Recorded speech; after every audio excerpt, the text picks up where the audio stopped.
اليوم we're talking about startups, financial planning and funding, which is a very, very important part of any startup journey.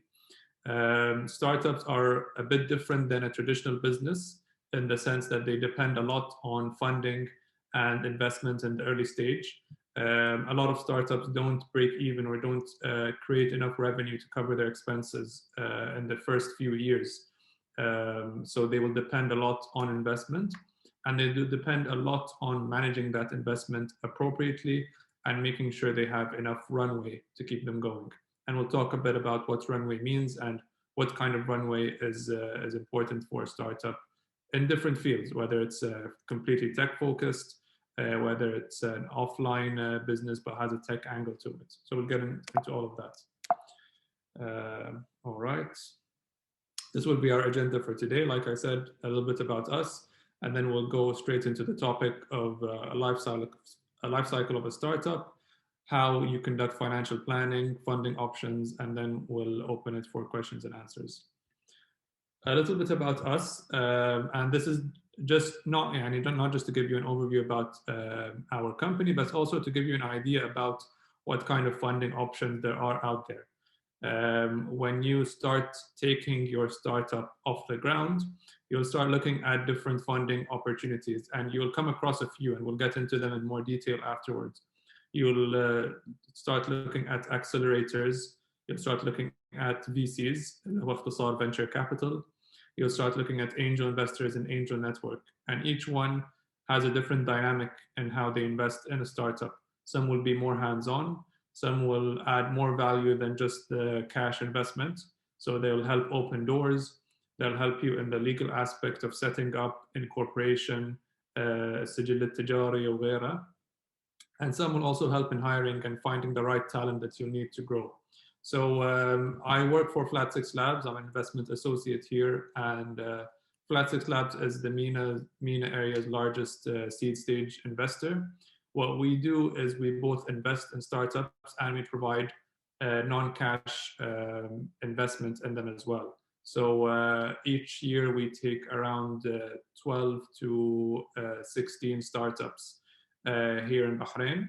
And these are startups that originated in Bahrain or have originated outside of Bahrain and are entering Bahrain to start serving the GCC market.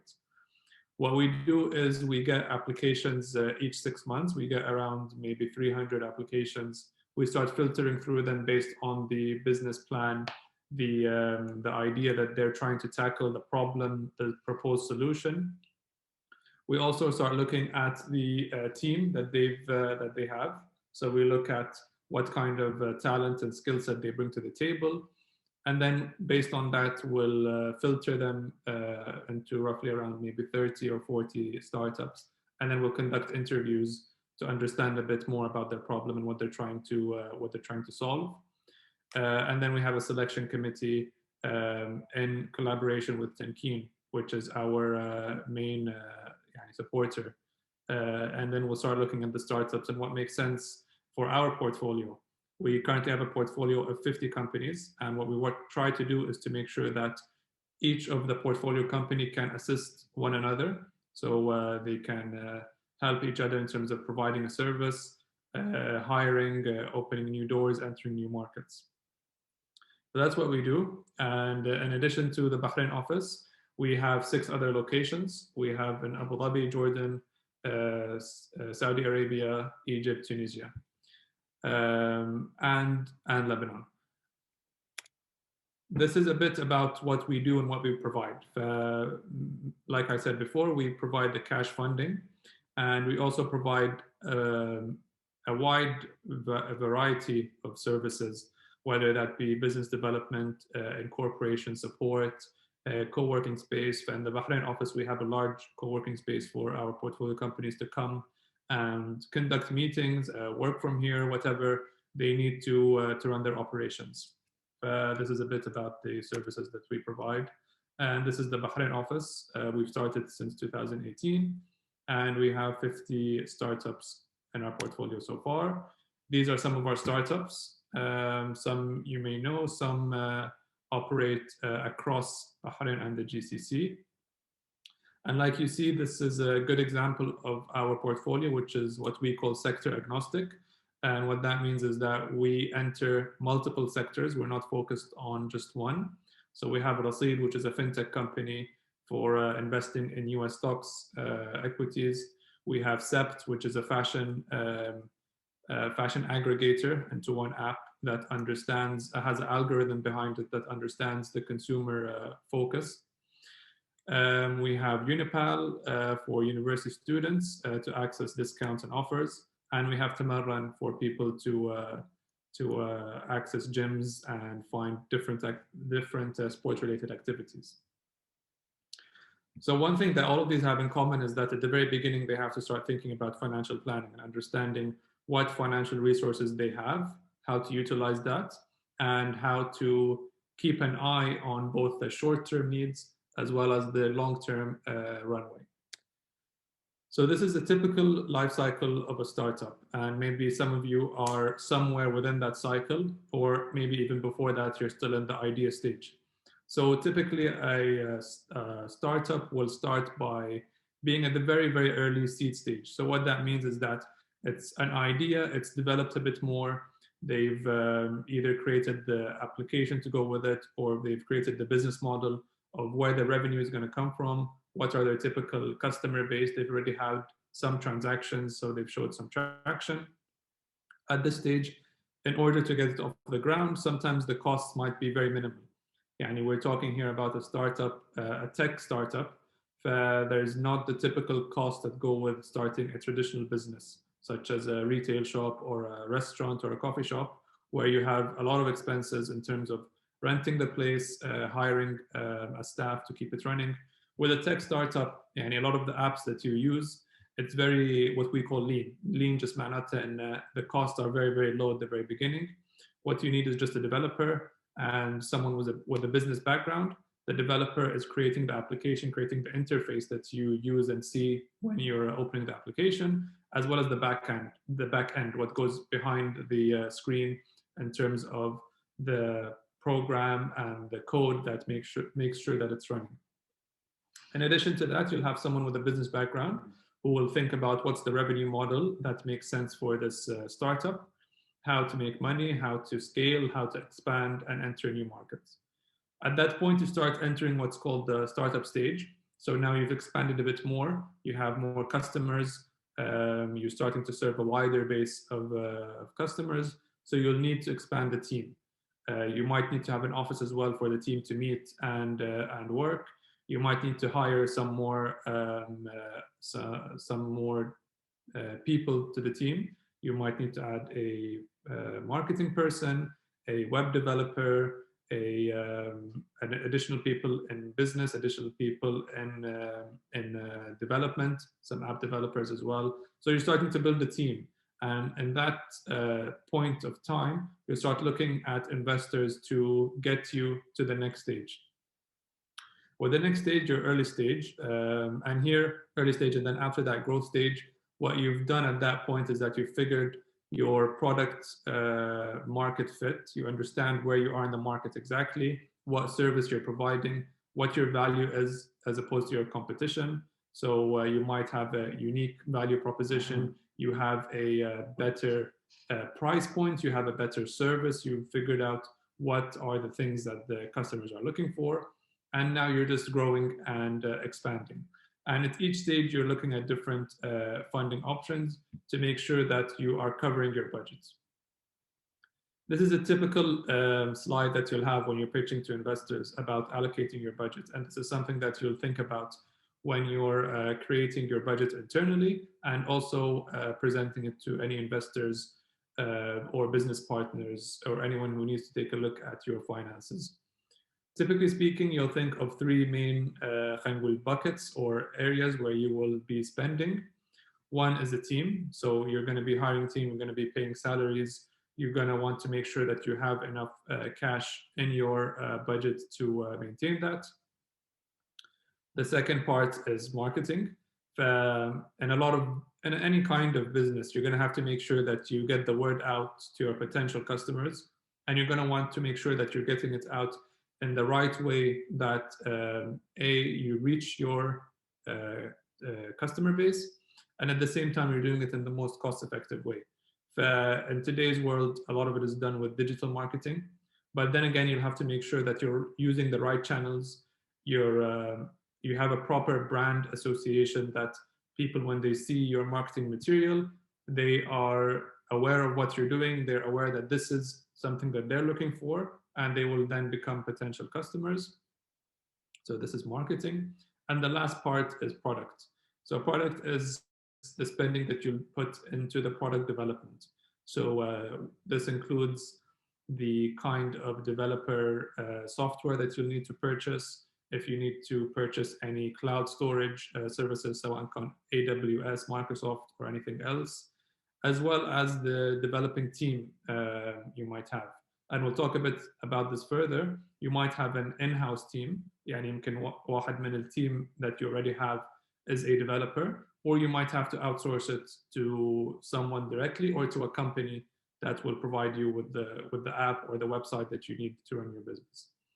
So generally speaking, these are the three main places where your budget will go. You might have different ones depending on your startup and what kind of sector it's in.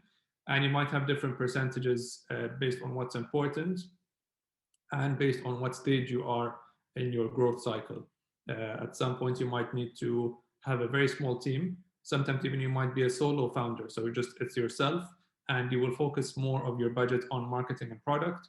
And as you grow with time, you'll start expanding your team, and then you'll see that the team area here will start growing, and it will take a bigger part of your budget. An important thing to think about when you're managing your budget is understanding what are the different expenses that you'll need to you'll be spending on, and how to manage them most effectively. The first one here, freelancer versus full-time, this is what we were talking about in the previous slide when we were talking about developer. And this is a question that you'll think about in different aspects of your team. Does it make sense to have a full-time person in your team providing that service? Or is it more cost effective and more result effective to have a freelancer? A few things where you can think about this is whether it's web design, product development, ساعات حتى marketing, graphic design وغيرها. For each of these services, if you have a full-time person providing each of the service, you have a very large team, and it will eat out a big part of your budget, and it will just drain your resources.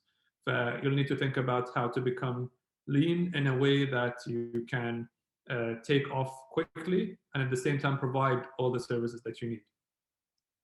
The same thing with the office space, and even at the bottom here, marketing. So office space, you'll think about, do you actually need an office? And this is on multiple aspects. The first aspect is in terms of using it. Yani, do you have a large team? Does it make more sense to be in the same area, working together, discussing ideas? Or is it totally doable in كل واحد يشتغل في مكانه, and you're just meeting on places like Zoom or Microsoft Teams or whatever it may be, and the work is getting done and things are running smoothly, operations are running smoothly. The other thing you need to think about is when it comes to office space is also legal requirements. You'll start thinking about, for your kind of activity, إذا بتسجلون في البحرين, you're going to have to do a CR on سجلات, and you want to think about what are the requirements. For a lot of activities, apart from the virtual CR, you'll need to have a proper address, and you need to provide the Ministry of Industry and Commerce, وزارة الصناعة والتجارة, with evidence of an office address. But in that case, it might be an expense that you have to pay just to satisfy that requirement. That's another thing to think about. Again, registration and legal, incorporation. At the very, very early stage, it doesn't make sense to think about anything complicated. You'll just register here in Bahrain. You'll get your CR so that you can run your operations. And then down the line, what a lot of our startups are thinking about is setting up incorporation outside of Bahrain. So they look at places like Abu Dhabi and ADGM. They'll look at Delaware if they're looking at investors from outside of the region. They'll want to see that there's a holding company, and that holding company under it has the operation company. But that's something down the line. The general idea here out of this slide is that there are a lot of different expenses that you'll need to cover, and it's worth thinking of each line item alone and thinking about what's the most effective way of covering that expense. Do I need someone to stay full-time? Do I need a freelancer? Is this an expense that I don't need right now? I can think about it down the line, whether it be an office or marketing. Marketing budget, what makes sense at this point? إذا عندكم into product or service that's still not very ready and going through a lot of iterations وتغييرات, it might make sense to delay the marketing budget for now. You want to focus on refining it, improving it, and then when you start marketing it, it's ready. Nothing is going to be fully ready and fully 100% mistake proof, but you want to make sure that when you're marketing it, you're giving the first impression, you're giving a very strong first impression for the customers. And مثل ما تعرفون, if you start using an app or any other business, and the first impression is very bad, the likelihood that you will go back and give it a second chance is very, very low. So you want to make sure that you really hit it off in the right way and you have your expenses right so that you can continue growing after your first impression. The flip side of the expenses is the revenue. So once you've thought about what expenses you will need for the next, let's say, 6-12 months, you'll want to think about what kind of revenue sources you might have, so you can offset at least part of that expenses, if not all of it. So there are a lot of different revenue models. You can have a subscription model, you can have a payment per individual service, you can take a commission, you can take a flat fee, or you can have a freemium model. And these all differ depending on the kind of service that you're providing.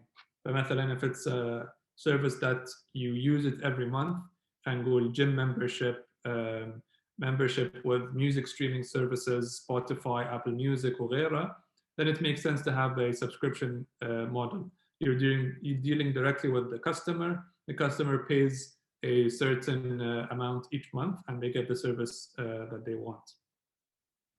Here on the right, you have commission percentage. This is if you're providing an aggregator platform. If you have something like Talabat, for example, what you want to do is to take a commission out of each service. So you are just the provider of the platform. The restaurant is creating the product, the food, the beverages, the coffee, whatever it may be. And then the end user is the customer. And you're in between facilitating and managing that. So you will just take a commission on each transaction. A very common model for a lot of tech-based startups is a freemium model. You want to have free services for people to get into the app, start using it, start familiarizing themselves with, and having the basic services. And then if they want to upgrade and get more services, get more options, they can do that by paying a service. So then you'll have two sets of customers. You'll have the customers who are using it for free, and maybe you can monetize that through advertisements. And then you have the paying customers. So these are a few options. One thing you want to do when you're managing your expenses is to have a clear financial model or financial forecasting template. These can get very, very basic or very, very complicated. It depends all on what you prefer and the level of comfort you have with finance, with accounting, with Excel, bad. But you need to have at some level a financial model that tells you how much you're spending today, how much revenue you're getting, and where do you expect that to go at least in the next 12 to 18 months. High example, yani, shows a longer period, and this is typically used for traditional businesses.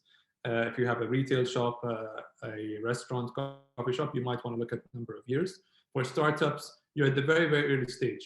But one thing you need to keep in mind that differentiates you from a traditional business, and you might change your business model a lot throughout the next year or two. It makes sense to focus on 12 to 18 years. You don't really need to look at projections beyond that at this point. It depends. Some people will prefer to have a longer financial model. Some prefer to focus on that. For us at Flat6Labs, with our startups, we tell them to focus on 12 to 18 months, nothing longer than that. What you want to do here is to have a very detailed line item for each single item of revenue, and then each single item of expenses. What you want to do is be able to clearly see what are your expenses, what are your revenue sources, how much you need in terms of funding, and how many months this will take you. Because what you want to do is from that to create an expectation of your runway. When we talk about runway in startups, what we're referring to is how many more months do you have until you run out of cash. You look at the cash you have right now in your business bank account, you look at revenue sources, and then you look at your expenses, and you want to project over the period of the next 12 to 18 months. If you continue operations, how many months do you have ahead of you before you need to start looking for investors and funding again? So typically speaking, when you get a new investment, you want to make sure that it gives you at least a runway of 12 to 18 months.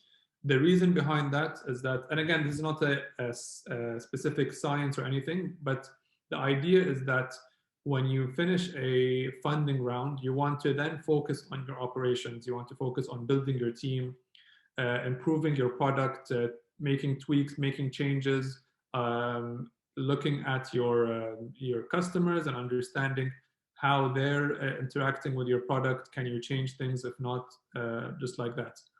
So what you don't want to do is you don't want to do an investment round and then have to go back to investors 4 or 5 months afterward and then put a lot of focus, effort, and energy into fundraising again. You want to give yourself at least 12 to 18 months. Once you get closer to 6 months, then you need to start searching for follow-on investors. The reason behind that is that it takes time. A lot of you, if you've already started talking to investors, you know that it's a long process. It's not a very quick one. You'll need to talk to multiple investors and then narrow that down to the number of investors who are a bit interested. And then those who are a bit interested will ask you for more details. They'll ask to look at your what's called the data room, at your financials, at your projections, at your number of transactions, number of active users, all of this information so that they can make a better decision. And then they might have an investment committee that they need to go back to and discuss it more, come back with questions. But you want to give yourself enough time so that by the time this process is done, you are still operation, you still have enough cash to keep you going. What some startups will face is that they'll start this process, they won't find any interested investors, and then they're looking at a runway of 1 to 3 months. At this point, what makes more sense is to start thinking of alternative options. So you might start looking at people who will purchase the entire business and you will be merged into their operations. You might think of maybe shutting it down, paying your final dues, whatever that may be, salaries, paying to freelancers, finishing everything off. You don't want to wait until the very last day of your cash runway, because at that point you won't be able to pay them. So at that point you want to start thinking of different alternatives. So this is typically the runway that you'll have. 12 to 18 months, you're set to focus on your operations. When you start having a runway of 6 months, you start searching for new investors. 1 to 3 months, you think of alternative options and how to manage that. So when we talk about investment and funding, what are the different options that you may have? طبعا كلنا نبتدي أي فكرة أو أي startup at a very, very small scale. So you might have a bit of savings, you put that into your startup. A lot of people, when it comes to startups, ما بيدشون فكرة بروحهم, بيدشون كمجموعة. You have the savings of that group, whether it be like 2, 3, 4 people. Each one is pitching a bit of capital into it. Maybe some friends and family believe in that idea, and هاي لها مثلا مستقبل, هاي الapplication or هاي website really targets a specific problem that needs a solution. So this could really take off, they will help and invest in it. This will give you enough time to at least create your MVP, اللي هو minimum viable product. فعلى الأقل you will be able to create some sort of تصور of what this startup will look like, and then you start applying for accelerators. Accelerators are a lot in the region. You have here in Bahrain, you have ourselves, Flat6Labs, and Brinkbad is a very strong accelerator in this space. And then you have others in the GCC. And we've seen startups in Bahrain apply to accelerators in Saudi and in the UAE and get accepted and get funding from them. But in Saudi, there's Taqaddam, for example, and we've seen some of our startups benefit from those. With accelerators, you're looking for two main things. You're looking for both the cash investment, but because you're at a very early stage, you want to also gain from their knowledge. They will do a lot of training, a lot of mentoring to make sure that you're thinking about the different business models, the different ways to change and tweak your business idea. They'll also connect you with mentors to guide you and give you advice. You're getting both the cash and the non-cash benefits. Then you start looking at angel investors. These are individuals that are interested in startups. وفي different networks. ففي network في البحرين اسمه فلك. Sorry, not فلك, عقال. This is a branch from the Saudi network. But it's just a group of people who are interested in startups. What you'll do is you'll have a presentation. You'll send it to them if they're interested. They'll ask you to present your idea. They'll ask you some questions. And if they see that it's a good fit for what they're looking for, then they'll invest in you. Another option here at the bottom is grants. Grants are equity-free investment. And when we talk about equity, a lot of the other options, what they'll do is they'll invest in your company and they will take a share of it. خلينا نقول على سبيل المثال, you will find an investor who will invest, let's say, 20,000 BD in your company. They'll typically ask for a percentage of your company in return, but they'll ask for maybe 10%, 15%. But then the ownership structure of the company changes. خلينا نقول إذا أنتوا solo founder, فأنتوا الشخص اللي يملك هاي الشركة, at the beginning you're owning 100% of the company. You'll start looking for investors. Someone will come in with 20,000, they want 10%. So now this person owns 10% of your company and you own 90%. And as you add on more investors, you will start decreasing your share of the company and investors are increasing, which is a necessary thing because you need the investment to grow. The last point here is venture capital firms. So these are, again, you have examples here in Bahrain. You have Tenmo, for example, who will look at companies. They have a full team and they have a full investment team. They'll start looking at startups, they'll assess the business model, and they'll see if it's a fit for what they're looking for. And the same as an investor, they'll take a percentage of the company and they will give you the cash investment. So that's the whole idea of A, creating a financial plan, and then B, looking at funding options. This is typically the cycle that you will go through, and you'll go through it multiple times when you're starting a new business. And with startups, they depend a lot on funding. But it's very important to understand who are the players that you'll need to talk to when you're looking for funding, how to approach them, how to create a strong presentation, how to have strong financials to support you.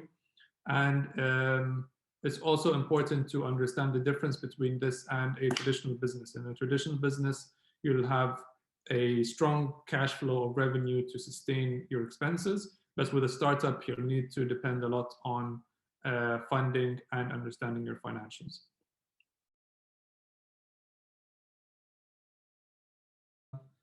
Ideally, you want to choose your revenue model based on your the type of business.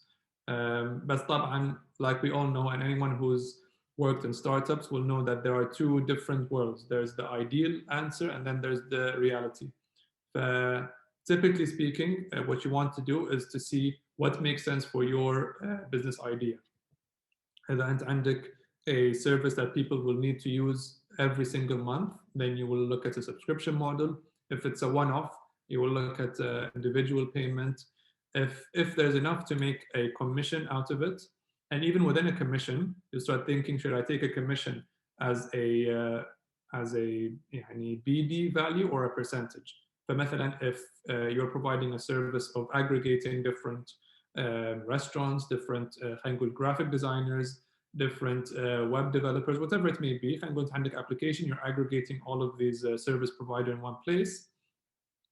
You'll want to think of each transaction that's happening. Is it significant enough to take a percentage out of it, or should I take a flat fee? فمثلا خلينا نقول each transaction is 5 BD and there aren't a lot of transactions happening. If you're taking something like 10% or even 5%, and there's not enough transactions happening, you're taking a very, very small amount at the end of the day that will barely cover any cost that you have. And if you try to increase that percentage, it'll be very difficult for anyone to accept a high percentage, especially when they're looking at it. If you're looking at a platform that takes 40% from each transaction, على طول أنا if I'm a service provider, I'll be looking for other places to market my service. But in that case, you might want to take a flat fee. You'll say to your service providers, for every transaction that you do with a customer, I'm going to take 1 BD مثلا. And you see this business model used in delivery services حتى هنا في البحرين. A lot of the small delivery companies, it doesn't make sense for them to take a percentage, because also what they're providing isn't a service that you can put a price on. And if I'm a small business and I'm sending my product, whatever it may be, to the customers, that the value of it might be very small, but also I might be sending stuff that isn't for sale. And I just need to send a letter or a package from one office to another, or from a ministry to somewhere else. It's not necessarily a transaction. A percentage wouldn't make sense. But what you see is a lot of these delivery services, they will take a flat fee. We're going to look, if you want me to deliver your letter or package, wherever it may be, Manama, Rafal, whatever, we will take 1 BD. If you want it delivered the same day or the same, let's say within 2 hours or whatever, we'll take 1.5 BD, 2 BD, etc. So it depends on the kind of service that you're providing. Again, if your costs aren't being offset enough by this revenue model, then you need to think about changing it, or having add-ons, or looking at different customers. Maybe that's not the right customer that you're serving. But if you're a delivery app and the individual customer isn't giving you enough revenue to offset your expenses, maybe you need to change your business model and focus on businesses, on offices, on shops.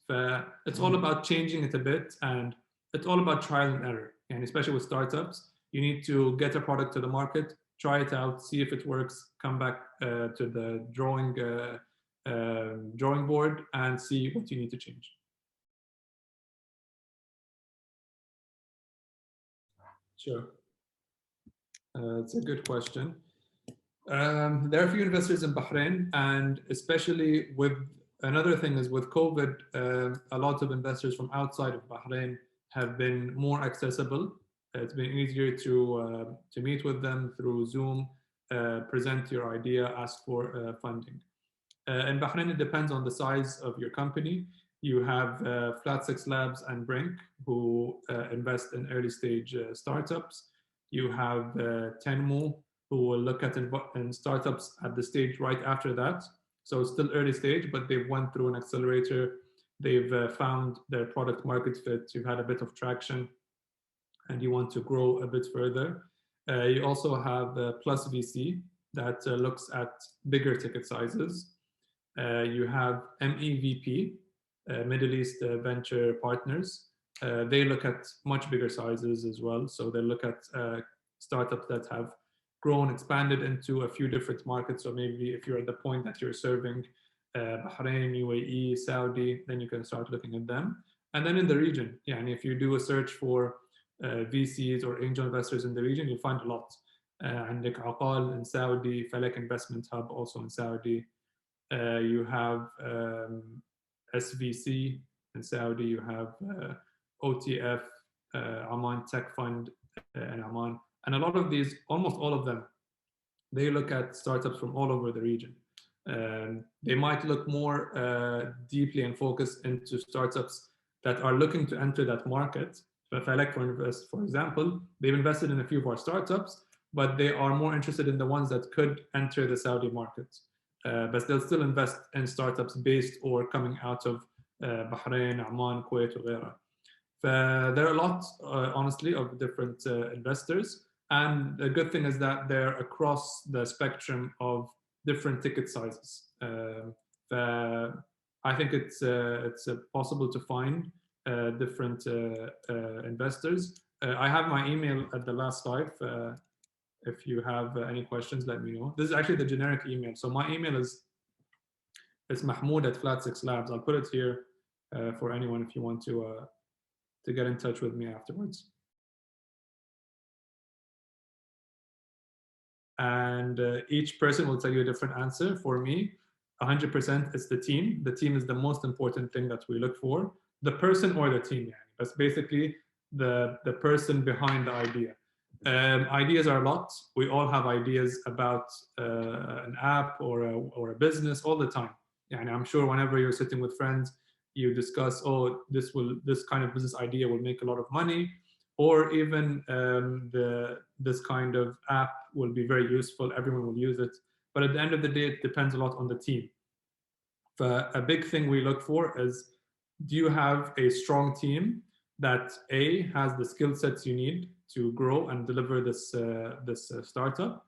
And then B, do they have the right attitude, the right soft skills, the right, basically someone that you are comfortable investing in? Because what we're doing is we're taking our investment, we're giving it to them, and they are utilizing it the way that they see most beneficial. On the first part, the team or the person, generally speaking, احنا and a few other accelerators and investors دائما نفضل إن يكون في team. We'll invest sometimes in solo founders, but we prefer to have a team because we know that it's very, very difficult for one person to run a startup. And then what we're looking for is two main skill sets. One is the business mindset. The second is the technical. We invest in all tech-enabled startups. We have to make sure that at least one person has a technical knowledge, even if they hire or outsource the junior level programming and coding. There should be someone who understands all of that and can oversee it and can manage it properly. For example, I'm not a technical person. I don't have an app development background. So if I do a startup and it's all tech-based and I get a developer to create something, I don't have enough knowledge to be able to tell if what he's doing is the right way, is the best way, is the most effective way. Will it create a lot of glitches and problems when customers start using it? But it's important to have one technical person, and it's important to have someone with a business mindset, because مثل ما تكلمنا about the revenue models, you'll have a lot of different obstacles and challenges.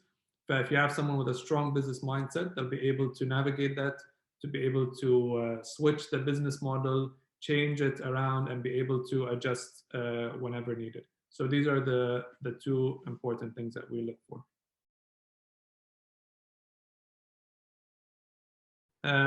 It is very possible. But what you need to do in that case is to really stand out compared to everyone else, and to have what we call a moat, which is how are you different from anyone else. When you have just an idea, خلينا نقول أنا عندي فكرة وأنت عندك نفس الفكرة. How is your execution going to be different from mine? فمثلا ممكن تقول إن أنت عندك the technical ability to execute it. I don't. You might be able to say that you've already secured a few business partners and I haven't. You need to have something that differentiates you. And this is across all sectors. If you're in the idea stage, the only reason that will make me invest in you is if you have a different value proposition from everyone else, and it's not just an idea. Because if anyone has a good idea, if anyone sees your idea, they can easily replicate it, then you've lost your competitive advantage. مثلا if your طلبات back in the day at the idea stage, if it's just an idea of a delivery platform, anyone can have that idea and anyone can start working on it, but you'll need to have something that makes you stand out. فمثلا نقول إن أنا already اتفقت أو تعاقدت مع كم من مطعم إنهم بيستخدمون my application and they will use it exclusively. But that way I will say, okay, I have already some advantage مع أحمد. إذا قلت لي إن أنا already I'm at the idea stage, but I've developed something very similar, and all I need to do is change a few lines of coding, and I'll be able to immediately launch very quickly before anyone else launches. ففي هالحالة بقول okay, أحمد عنده high competitive advantage. But if you're in the idea stage, we've seen a lot of startups that get investment in the idea stage. We've invested in a few. It's not as common, but we've invested in a few that are still in the idea stage. But we've always looked for what's that competitive advantage that not anyone with that same idea will be able to replicate what they're doing. My recommendation to Tarek or to anyone looking to create a hardware-based business is to make sure he partners or he finds investors who are knowledgeable in this kind of field. And at the end of the day, you want an investor who gives you the cash to be able to expand, but to also give you some sort of advice and some sort of know-how. على سبيل المثال, if you come with a hardware-based business to us, you won't get the same benefit as you do if you go to somewhere else where they focus on hardware-based business, because they'll tell you based on their experience, they've seen this kind of idea succeed, this kind of idea fail, this has worked well, this hasn't worked well. I'm sure there are different revenue models. What I can tell you about hardware is that you'll have to be very, very aware of your expenses. Expenses increase significantly when you have hardware included, because you're talking about manufacturing, logistics, shipping, and all of that. What you want to make sure is you're also lean. You don't want to manufacture a lot of items when you don't have that demand fixed or secured. You want to make sure you're balancing between your inventory and your demand. You don't want to be stuck with a lot of inventory and not enough demand to pick it up.